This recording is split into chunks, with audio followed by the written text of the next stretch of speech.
MegaHerzzz.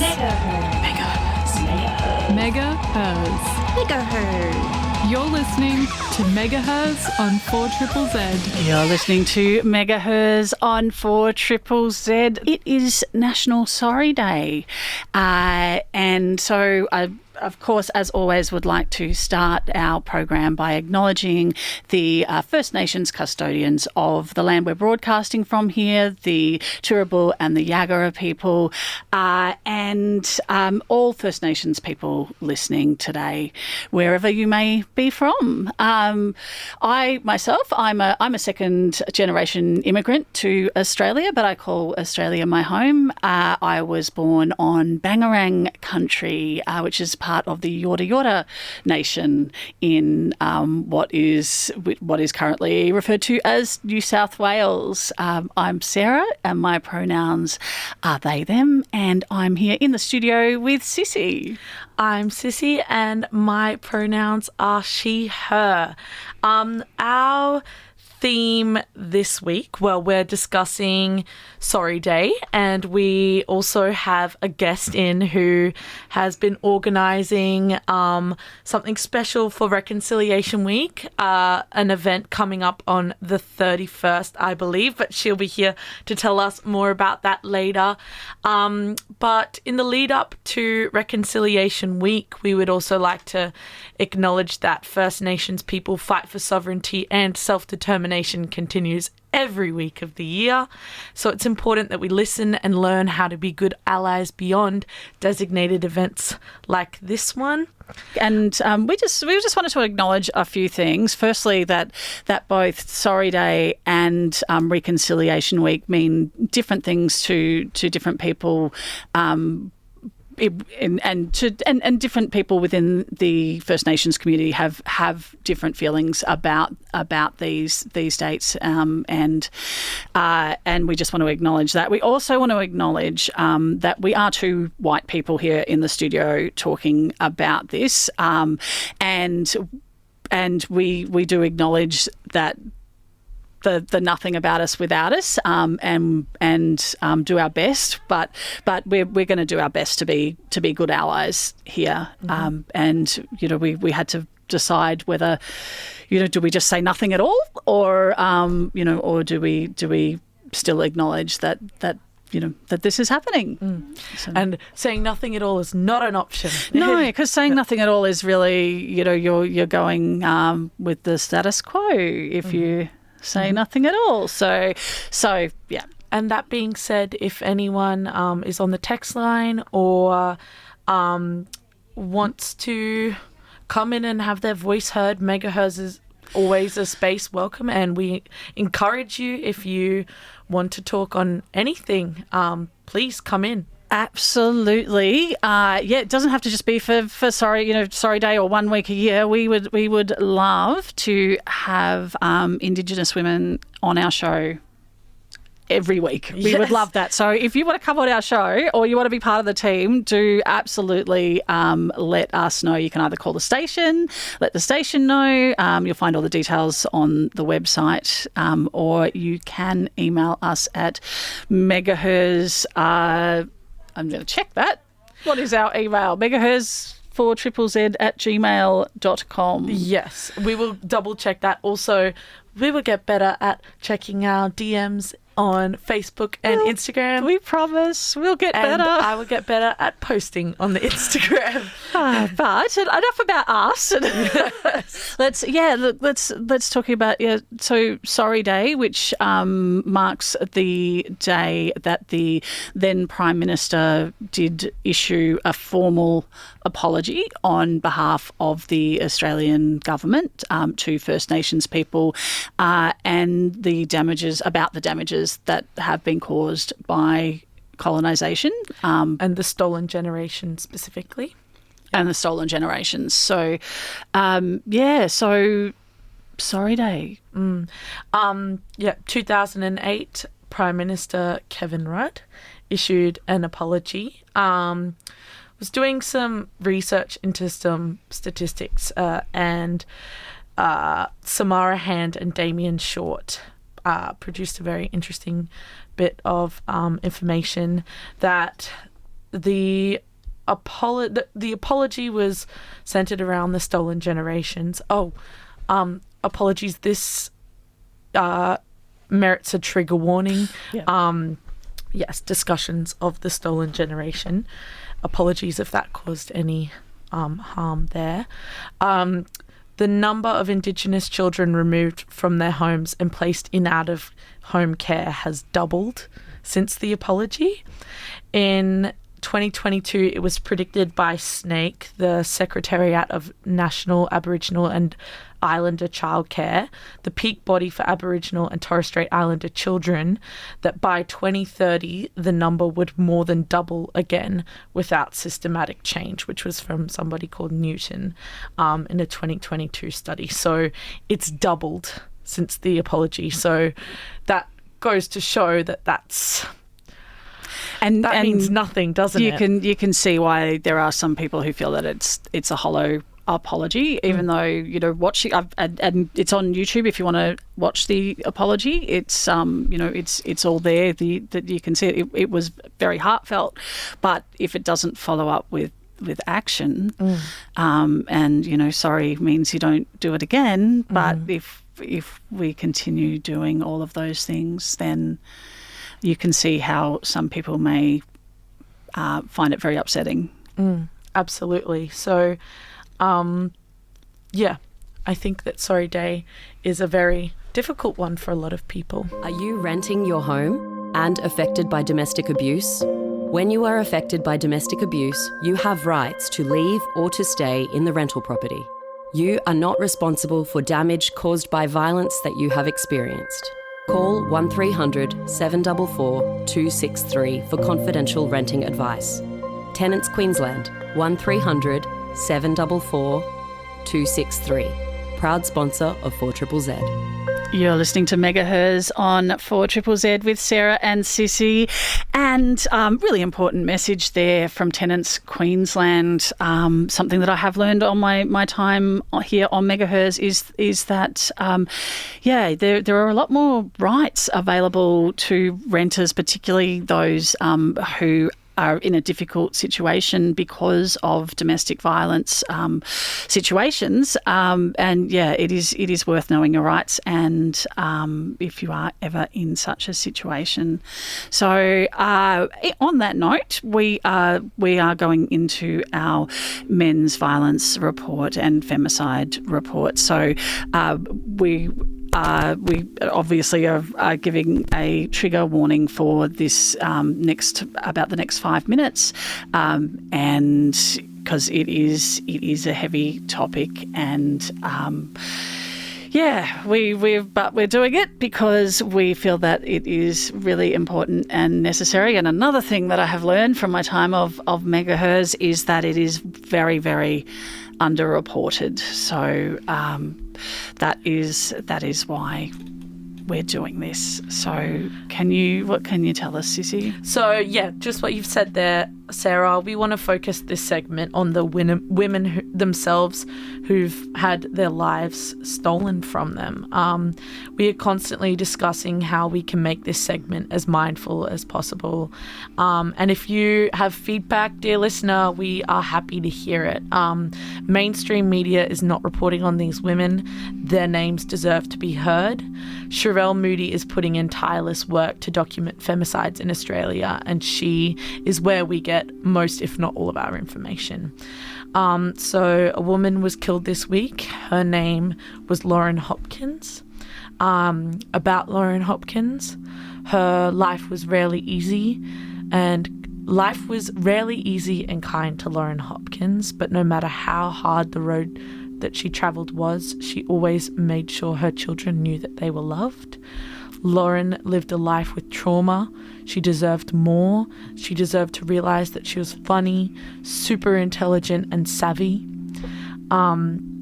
Sherele recorded that matricide, killing of one's mother, is the second most common form of family violence killings in Australia, and that is what happened to Lauren Hopkins. Lauren Hopkins matters, and her story matters, and she should still be here. Another woman, Caroline Carly Smith, was an adored daughter, sister, niece, friend, and member of the Hamilton community in Victoria. She was gregarious, warm, vibrant, funny, selfless, and caring. She often had locals around for cake and coffee. Afternoons at the property she called home with her beloved. Nothing was ever too much, a friend told media. When I first had COVID, Carly delivered 3 meals a day to my front door with loving notes attached. Caroline Carly Smith should still be here with us. She matters.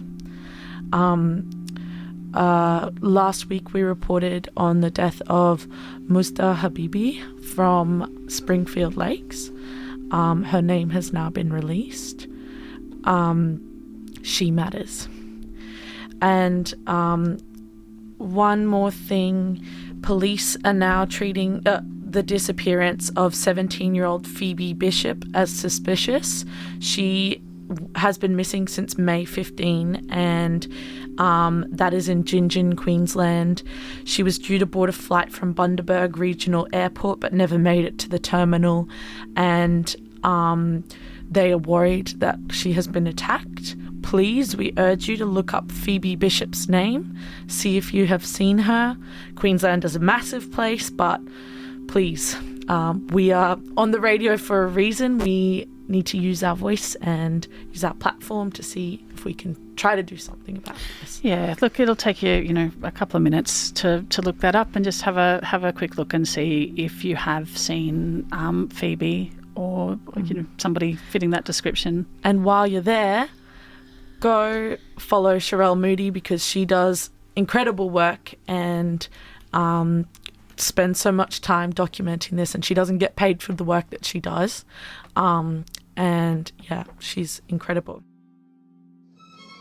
Sick of carrying your boombox everywhere you go, but miss your beloved 4ZZZ shows when you leave it behind? Get the Community Radio Plus app from your phone's app store now. It's 15% smaller than the average app and packed with at least 500 times more attitude, 500 times more independent journalism, 500 times more local and Aussie music, 500 times more representation of subcultures. Download Community Radio Plus and save 4ZZZ and Z Digital as favorites using the little red heart icon now. But wait, there's more. If you install Community Radio Plus in the next 5 minutes, you'll get a free dose of warm inner glow.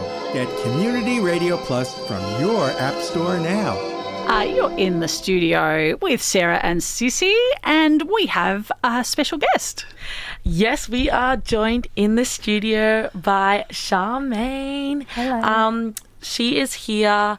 Actually, you tell us why you're here today, Char. Hello. Thanks for having me. Thanks for coming in. I will start by acknowledging that we're here gathering to have this conversation on the land of the Yagara Nation here in Magangin, Brisbane. So thank you. Thanks for having me here to chat with you lovely ladies today. Thank you. So I'm Charmaine. I reached out to Sisi, recently, wondering if she'd like to have a conversation today, and the context in reaching out to Sisi is that we've known each other for a long time through her mum, the beautiful Kai. And for anyone who doesn't know Sisi and her mum and Aunt Jock very well, they're some very beautiful social advocates in Brisbane, and not just for women but for everyone. The social inclusion that's so deeply embedded in your family is so beautiful. Well, there you go. I'm learning stuff today, because the only thing that I know about Sisi's mum is that she has awesome taste in music. That is true. Yeah. Well, very nice. I'm sure she's listening in today, and I'm sure she'll be very happy about that. I'll have to queue up some ammo and the sniffers for us. So yes, Shah, can you tell us about what you've been working on? I guess anyone working in the reconciliation space would know and understand from experience that it is a commitment. It is a journey that you start with no expectations because it's a journey you go on alongside our First Nations people. So it is my reconciliation journey has been a long one, and the reason why I'm so passionate about it is because I love connecting with the people, and that's how I met your mum, it's how I met you, and it's how my daughter, and that intergenerational beautiful connecting so closely aligns with connecting with community. And I mean community as in local community and also First Nations community, because in terms of Aboriginal and Torres Strait Islander perspectives, community is their family, it is their identity, it's their way of life, it's all holistic and interconnected. So to have a strong passion in connecting with people, it just made sense that reconciliation would be another passion of mine. And in your... So Reconciliation Week is obviously a big part of reconciliation. What have you been working on specifically this week? Yeah, I guess to start with, today is National Sorry Day. It does mark the anniversary of Prime Minister Kevin Rudd's apology to the stolen generation. And I do know that from conversation with some aunties and uncles over the years that there are many First Nations people that feel strongly that Sorry Day should not be viewed as a part of Reconciliation Week because it's its own thing. It's a significant day of mourning and healing. So while some people see Sorry Day as the first day of Reconciliation Week, not everyone does, and that's one of many diverse views of today and this week. And yeah, so whichever way you view Sorry Day, for me, if able, attending a Sorry Day service, which I did today at Teralba Park with Gigi, with my daughter, and it was great to see so many local schools there.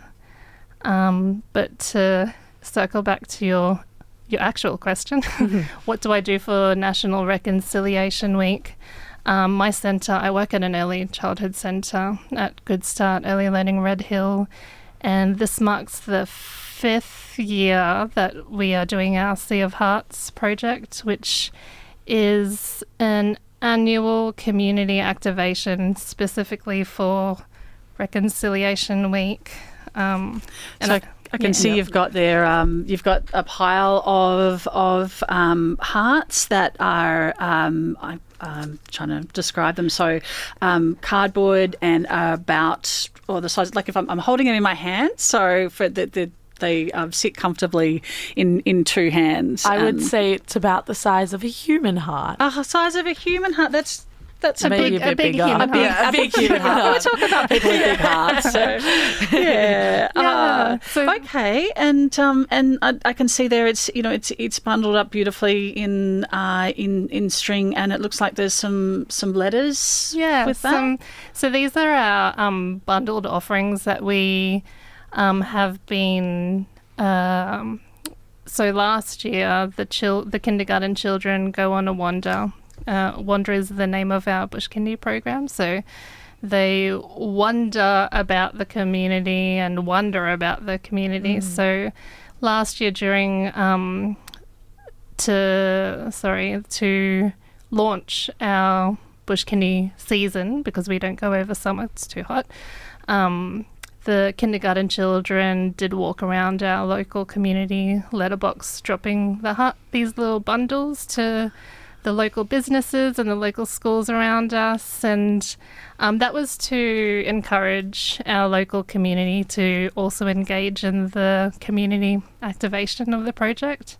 So the project itself, what you're holding is a provocation.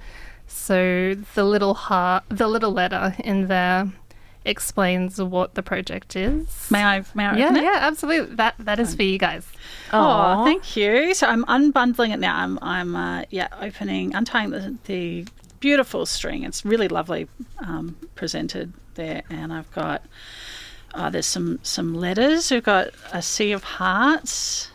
Oh, that's beautiful. It Little is hand beautiful. drawn. Beautiful. That illustration, which is at the top of the information letter, was drawn by one of our kindergarten children last year. We hold our children's council meetings, which is a part of capturing children's voices in all of the critical reflections that we do as a team.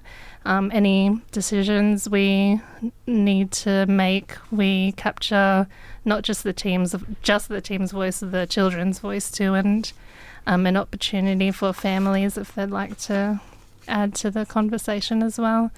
That's beautiful. Oh, and you've got so in the first letter, you've got an acknowledgement of country, and you've got some instructions. So, and the instructions for number 1 is read and reflect on the Uluru Statement of the Heart, and which I can see you've also included a copy of the Uluru Statement of the Heart. And if anybody is listening and would like to read that is available online. And I do suggest that you, just again, go online. I'm sure there is no one here listening who doesn't have some kind of device and access to the internet. And if you don't, go to a library, look up the Uluru Statement of the Heart and have a read. Yeah. So, in the last 2 years, a lot of the general public have been hearing things like the voice and treaty, and those terms link straight from this. So actually, do you want to just explain the Uluru Statement of the Heart? Yeah. So it was a gathering. My reiteration of it wouldn't do it justice. So please go online, read it.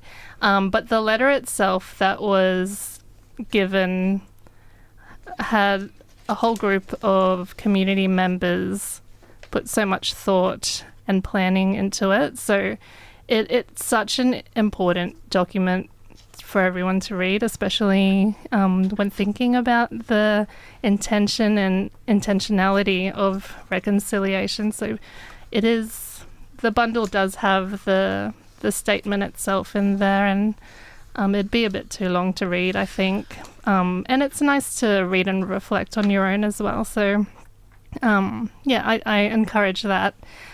So the reason it's in these bundles for the community and for our family, because we're talking about how we engage with children in this space, right? So, like any teaching with our young ones, we encourage reading with children. So it could be a book. In this case, it's the Uluru Statement of the Heart, so encouraging families to read through it with their family. They don't have to read the whole thing, because not every child has the motivation to sit through a whole letter, but encouraging families to read it together and do the activity together, which is like the next step you'd see in the instructions, is to reflect as a family of what reconciliation means to them. And the bundle of hearts, so it is a piece of repurposed cardboard that is delivered at our service every day. So these hearts are cut out from our catering delivery boxes, so we get 3 of these boxes every day. So we repurpose our cardboard for this during Reconciliation Week.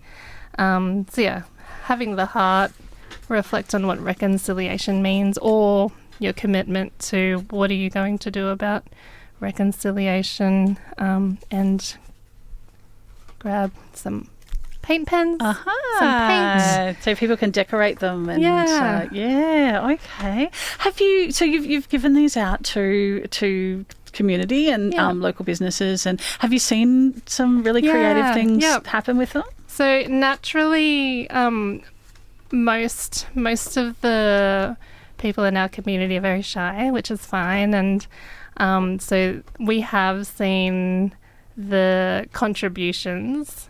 So the local businesses do come and add their hearts to the activation. So what it looks like in real life, the centre backs onto the bike path along Ithaca Creek. So we've got this expansive space to directly connect with country and care for the country, care for the land. And this particular pocket has a strong relationship with our MP, John T. Bush, and it's been great being able to connect with our new councillor, Seal Chongwa.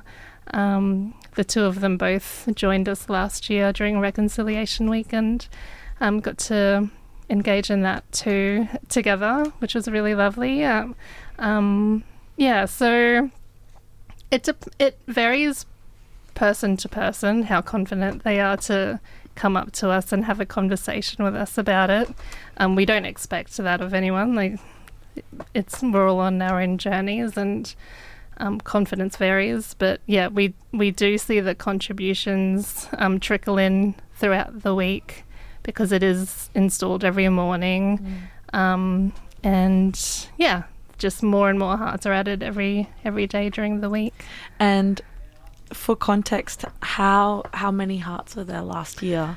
Or what did it look like visually? So because we've been doing it for 5 years, you can imagine just how many hearts are added each year. So you keep them from year to year? Yeah, we keep them. Beautiful. So it is growing, literally growing every year, and it is really beautiful to look at. So the hearts that come in this year are placed into the ground. Oh, I should explain that the inspiration behind the Sea of Hearts is directly inspired by the Sea of Hands. So much like the Sea of Hands, the hearts are attached to, we've been using bamboo skewers and then piercing it into the earth. And, when we remove it, it hasn't damaged.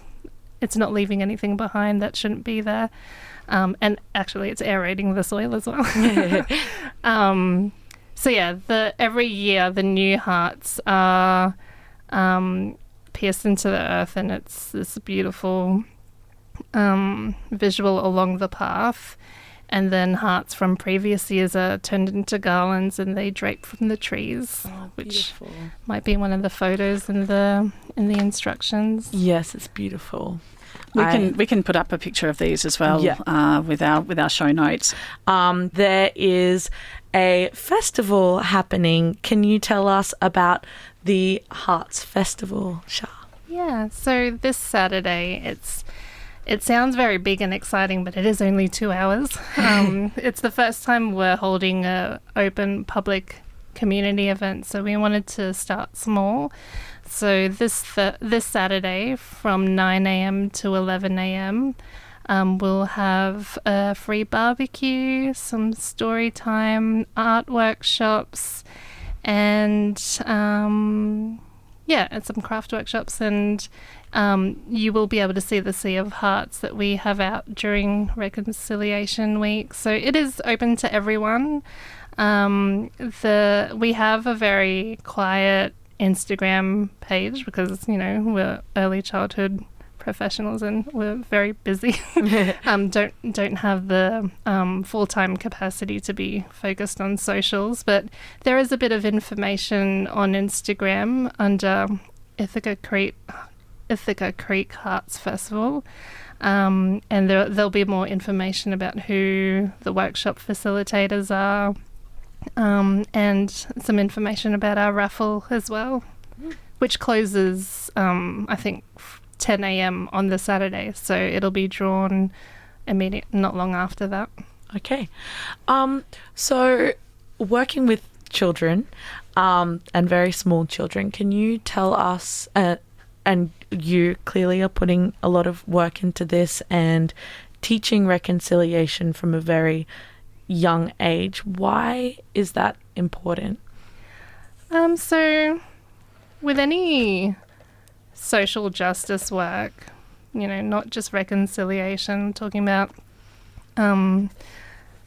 cultural diversity, gender diversity, different family circumstances and dynamics. So, same-sex parents, sole parents, families where the parent has decided to be a sole parent, all those different contexts to make sure that we have a respectful community we need to start as early as possible. So in the social justice in early childhood space, that means conversations. It means the resources that are visible in our centre, the books that we read with the children. So you don't know what you don't know until you learn otherwise.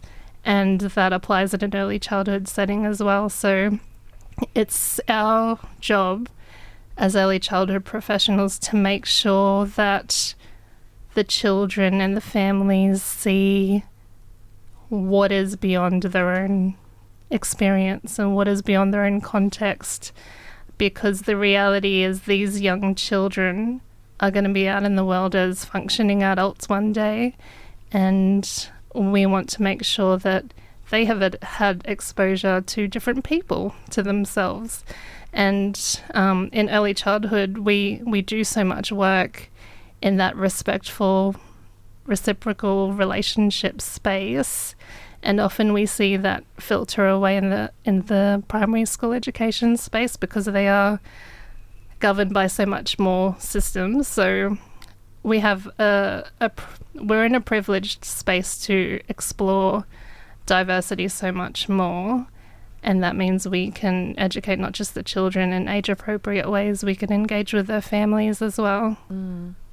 And I do think that there is, like, I wasn't in primary school that long ago, but I do think that we were pretty failed in that system, in having a well-rounded and truthful understanding in our education.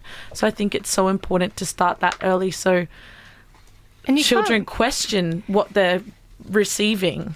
And you can't have that authentic space of questioning and inquiry without a team that support advocacy. So, like, I do work for a large organisation, Australia's largest not-for-profit provider of early childhood education, and we are in this really privileged space of accessing this early intervention, early education space for so many social impact reasons. I'm starting to lose my train of thought because I started reaching for this piece of paper. But I did flag in our organisation's stretch wrap statistics that they have. So you got a stretch wrap. Yeah. So a wrap being a reconciliation action plan, and there are different levels you can have within that. Or they're not hierarchical levels, but they're different stages that your organisation can be. And I know stretch is one of them. Yeah. Whatever the other. Do you know the others? So reflect, stretch, and I can't remember that. I can't remember the third one. I can see. But there are three. Away. There are three, and reflected is one, and stretch is another one. So, but stretch means that you've gone beyond the reflection. You've implemented some things, and now you're taking it to the next level. Yeah. And it's from. I can't remember off the top of my head, but I think it's a 5-year commitment, the stretch wrap plan, in terms of strategic planning. Sis, we're going to... Innovate and elevate? Elevate. Is that right? Yeah. Thanks, Sisi. Okay. But in this page and in the stretch wrap, like, if we're talking about the impact we can make in the early childhood space in an age-appropriate way, Good Start has, and it might be more since this was printed, I'm not sure, 654 centres. So if you think about 654 centres having a wrap, respectfully engaging with First Nations children and families, and making sure that the team are learning, like walking on that path of reconciliation, that's a huge impact. Yeah. And that's a bit of a segue from me, from your wrap to our wrap, because we got to wrap it up. We're out of time on MegaHerzzz. Thank you so much for joining us. Thanks for having me. Thank you, Shah. We really appreciate it. Oh, hang on. Should we should... Yep. Don't stop to go. Don't forget to go to the Hearts Festival 2025 9 a.m. to 11 a.m. on the 31st of May at 19 Fulcher Road in Red Hill. All right. There we go. So, and This Is Us MegaHerzzz is out for the day, and we'll see you next week. Isn't that what feminism is about?